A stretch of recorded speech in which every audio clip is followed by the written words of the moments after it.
बगल वाली लड़की से बोला प्यार करेगा, सामने वाली लड़की से बोला प्यार करेगा। डीजे आरजे के बगल वाली लड़की से बोला प्यार करेगा, सामने वाली लड़की से बोला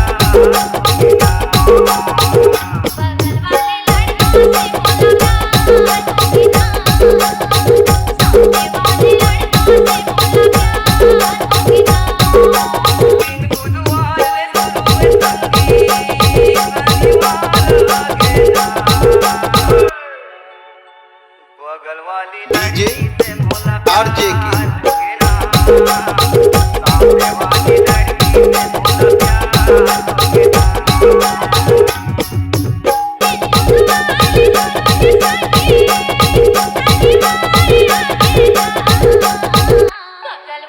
डीजे